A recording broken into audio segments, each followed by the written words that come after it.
دغه راته ووایه میراوس کاکا څومره بیمار و کم وخت نه او کم هسپتال کې یاره بس دی چې کوم دی بس کمپلیکس کې دی زیر علاج کې وم او تقریبا سره 2 کاله نه دی سخت بیمار و او بس اوس پرون هم هسپتال ته ویوړو او دا اوس مازدیګر چې کوم دی داسې یې مانځه راشي یو ګنټه نیمه ګنټه مخکې وفات شو. ها ملګرو دغه د میراوس کم زوی چې و د هغې بیان تاسو واورېدو یعنې هغې چې کوم تصدیق وکړو چې آیا زما پلار هغه وفات شوی دی.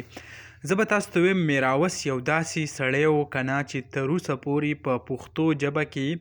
لا هغه شان کس هغه نه دی راوتی چې د خلکو په مخونو باندې هغه خندا راولي. میراوس زه به تاسو ته دا ووایم چې کله وفات کېدو تر هغې پورې چې کوم دی هغه خپله شاعري کوم خپلې فني ویډیو به چې کولې هغه جاري ساتلی وو او په آخره کې لکه دونه خراب و دا وخت که تاسو تصویر وګورئ که نه دا هغه اخرني کوم تصویران چې وو هغه وایرل وو نو ډېر زیات چې کوم دی هغه که تاسو د تندي ته وګورئ نو خفګان چې دی هغه پې پروت دی. کم داسې ډېر زیات خلکو ورسره مالي مدد هم کړی و د هغو هم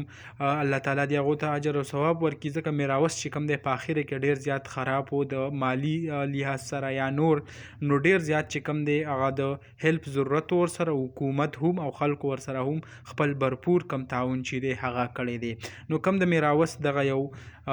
د زوی کم بیان چې ما غوښتو زه هغه تاسو سره شریک کم دغه ویډیو و دغه معلوماتو تاسو سره هم شریک کړئ انشاءالله بل ویډیو کې میلاو الله حافظ.